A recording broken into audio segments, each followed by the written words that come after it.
রাধে রাধে বন্ধুরা, আশা করি রাধা মাধবের কৃপায় তোমরা সবাই ভালো আছো। আজকে আমরা জন্মাষ্টমী মহা মহোৎসব নিয়ে আলোচনা করব। এই বছরের ক্ষেত্রে জন্মাষ্টমী মহোৎসব পড়েছে 16ই আগস্ট 2025 শনিবার, ভাদ্র মাসের কৃষ্ণপক্ষের অষ্টমী তিথি।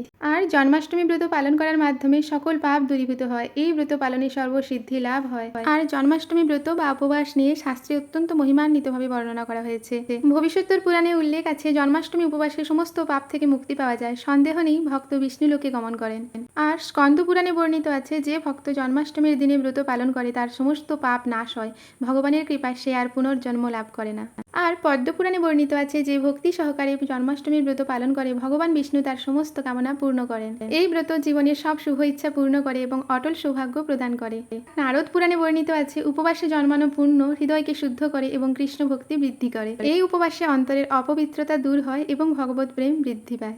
আর গরুড় পুরাণে বর্ণিত আছে, যে ব্যক্তি জন্মাষ্টমীর ব্রত যথাযথভাবে পালন করে সে নিজের এবং তার পরিবারের মঙ্গল নিশ্চিত করে এবং ভগবান বিষ্ণুর বিশেষ কৃপা লাভ করে। তাই বলে আমাদের নিজেদের কামনা বাসনা পূর্তির জন্য কিন্তু এই ব্রত উপবাস করা উচিত নয়।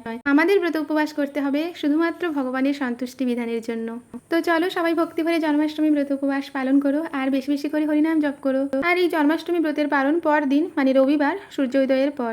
তবে জন্মাষ্টমীর দিন মধ্যরাত্রে মহা অভিষেকের পর ফলমূল ইত্যাদি গ্রহণ করা যাবে, কিন্তু অন্ন আদি এসব গ্রহণ করা যাবে না, সেটা পরদিন পালনের পর গ্রহণ করা যাবে। তো চলো, ভিডিওটা যদি তোমাদের হেল্পফুল মনে হয় তাহলে অবশ্যই একবার কমেন্টে রাধে রাধে লিখে যেও। প্রেম সে বলো রাধে রাধে।